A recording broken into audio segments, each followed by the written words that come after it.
Hello, friends. This is Martin speaking. Please watch this episode to the end. In this episode, we will discuss three very important topics: Vietnam and the United States, tightening the knot amidst China's concerns; Biden's diplomatic balancing act, allies return as giants stand aside; nuclear energy's hidden potential, a catalyst for global clean power. Topic number one. In a development that impacts China, the United States, U.S. is set to establish a closer partnership with Vietnam.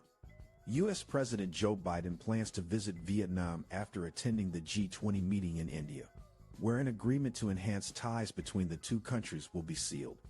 This upgraded relationship will elevate their bilateral association from a comprehensive partnership to a comprehensive strategic partnership, matching Vietnam's highest level of diplomatic engagement with countries like China, Russia, India, and South Korea. This shift holds the potential for increased arms trade and greater maritime cooperation.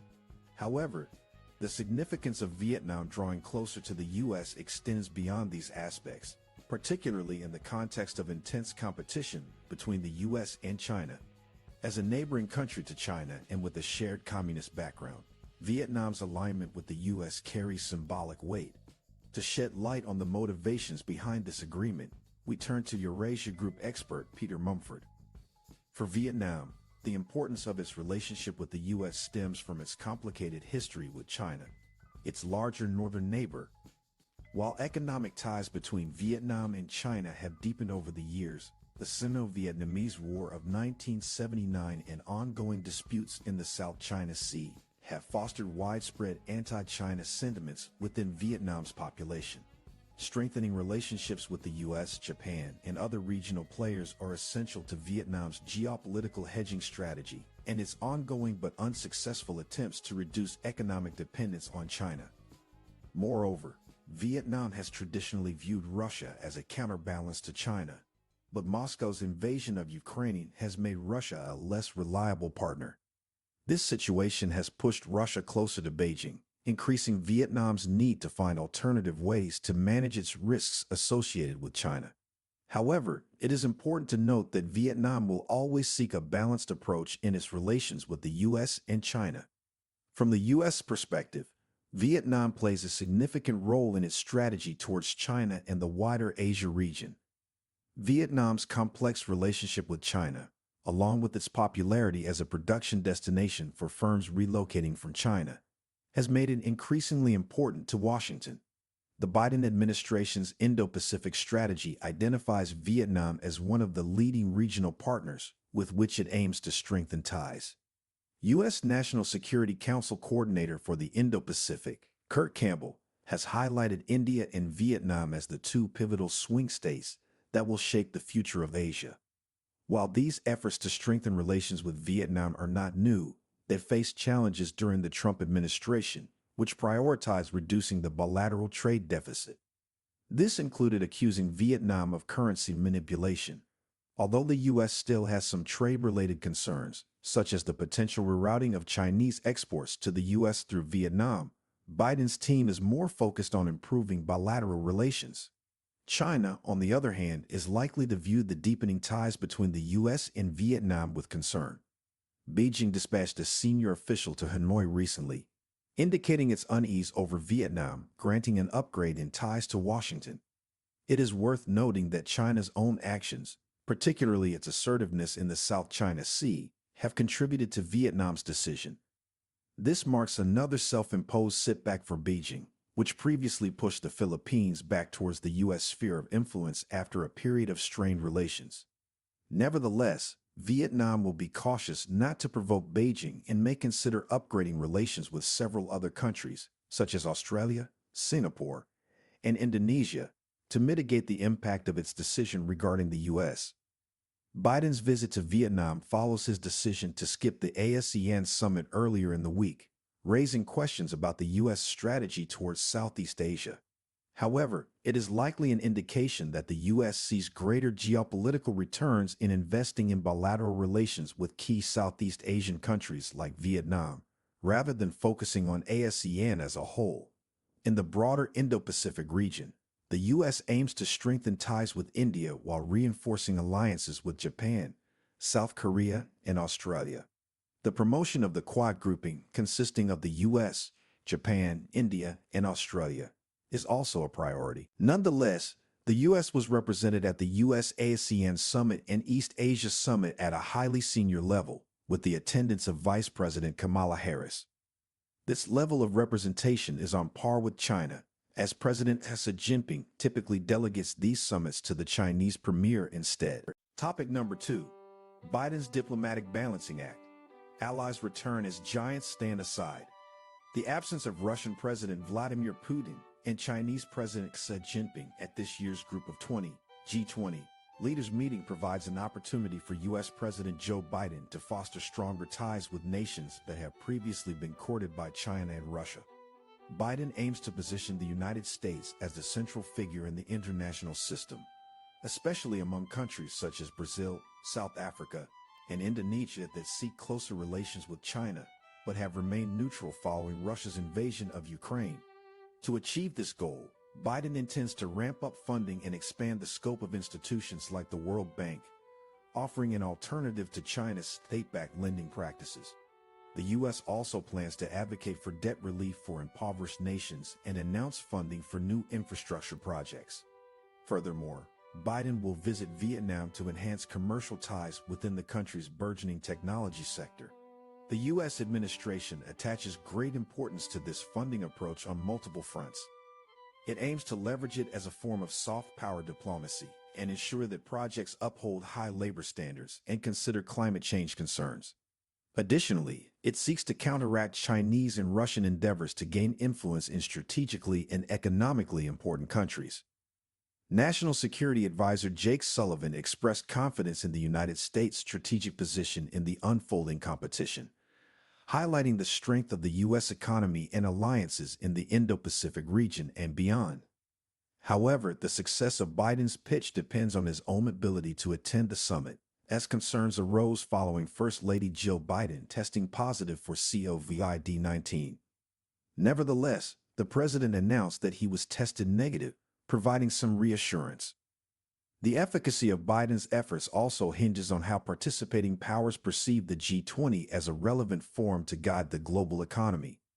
Geopolitical tensions concerning the war in Ukraine serve as the latest obstacle within this diverse and oftentimes turbulent multilateral coalition. Additionally, China and Russia have sought alternative platforms to exert their influence, further calling into question the G20's significance. The absence of Xi Jinping at this year's G20 meeting has underscored the challenges the group faces amid ongoing geopolitical tensions, according to Wendy Cutler, vice president at the Asia Society Policy Institute. Once a prominent forum among its competitors, the G20 now struggles to yield substantial outcomes. At home, Xi confronts mounting challenges, including a struggling economy and rising youth unemployment, which have led Biden to characterize China as a ticking time bomb due to its economic woes. Biden hopes that the relative stability of the U.S. economy will reinforce his case for American leadership, countering skepticism that a Republican Congress or the return of former President Donald Trump could jeopardize any commitments made by American officials. Despite the absence of other leaders, the Biden administration does not intend to alter its sales pitch, as emphasized by Sullivan. This emphasis aligns with Biden's re-election campaign, which recently unveiled an ad showcasing his foreign policy initiatives, particularly his unannounced trip to Ukraine in February.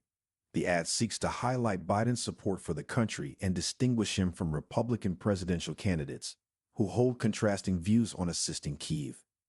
The summit also presents an opportunity for Biden to mend relationships with critical partners. It is expected that he will interact with Saudi Crown Prince Mohammed bin Salman, although a formal meeting will likely not take place.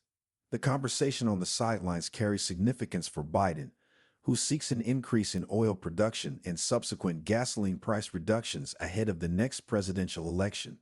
The White House has also engaged in efforts to facilitate potential normalization of diplomatic relations between Saudi Arabia and Israel. Furthermore, this summit could serve as a stepping stone for Biden's November meeting with Xi, who may travel to San Francisco for the annual Asia-Pacific Economic Cooperation (APEC) summit hosted by the U.S. Positive signals from China, following visits by several U.S. officials have fueled speculation about a meeting between the two leaders. However, Wang Yuwei, a former Chinese diplomat and director of Renmin University's Institute of International Affairs, conveys that restoring trust in the U.S. within the Chinese elites may prove challenging. In conclusion, Biden's participation in the G20 summit signifies an opportunity for the U.S. to regain influence among nations previously swayed by China and Russia. By focusing on funding mechanisms, strengthening alliances, and engaging key partners, Biden aims to re-establish the United States as the central player in the international system. The success of his objectives will depend on various factors, including his ability to attend the summit, the perceived relevance of the G20, and the progression of geopolitical dynamics between major global powers. Now, we invite the audience to share their thoughts and opinions on the topic and encourage them to leave their comments below. Topic number 3. Nuclear energy's hidden potential, a catalyst for global clean power. Nuclear energy plays a significant role in the transition towards cleaner forms of energy, according to Mohammed Ebrahim Al-Hamidi, Managing Director and Chief Executive Officer of the Emirates Nuclear Energy Corporation, UnS. Speaking at the World Nuclear Symposium, UnS, 2023 in London, Al-Hamidi highlighted how nuclear technology can help decarbonize challenging sectors, such as energy-intensive industries and digitalization-driven sectors like artificial intelligence, AI, and data centers. During a panel discussion titled Achieving End Users' Decarbonization Goals with Nuclear Energy, Al-Hamidi, along with Dr. Angela Wilkinson from the World Energy Council, Todd No from Microsoft, and Michael Bowe from Core Power, discussed the potential of nuclear energy in supporting sustainable development in various sectors. Data centers, for instance, currently consume about 4 to 5% of the world's power supply, a figure that is expected to increase as digitalization progresses. Al-Hamidi emphasized the success of the United Arab Emirates, UAE, in leveraging nuclear energy to foster green industrialization, supporting the development of clean products through the Barakah nuclear energy plant. The clean electricity generated by nuclear power also plays a crucial role in facilitating the decarbonization of businesses and accessing global environmental, social, and governance (ESG) funds, which are estimated to be worth $30 trillion and projected to double by 2030. Al-Hamidi stressed the importance of nuclear energy in achieving carbon neutrality and suggested that with enhanced global collaboration, the scaling up of nuclear power could address energy challenges effectively. Acknowledging nuclear energy as a clean and essential source to decarbonize various industries during influential events like COP28 can help garner the necessary support to achieve carbon neutrality. The development of the Barakah nuclear energy plant is driving innovation and research in emerging technologies like small modular reactors, which will play a crucial role in UnS's future growth. Additionally, nuclear energy, including the Barakah plant, lays the foundation for future energy sources like clean hydrogen and other clean molecules. The World Nuclear Symposium, UnS, seeks to promote nuclear energy for global sustainable growth and prosperity. This year's event covered several compelling topics, including Fueling Our Nuclear Future, the Nuclear Fuel Report 2023, People First, Leading the Industry to Success, Investing in Nuclear, and Optimizing Plant Life Performance in collaboration with WNO. As we reflect on the potential of nuclear energy in the global energy transition, it is vital to solicit diverse opinions. What are your thoughts on the role of nuclear power in decarbonization efforts? Feel free to share your perspective in the comments section below.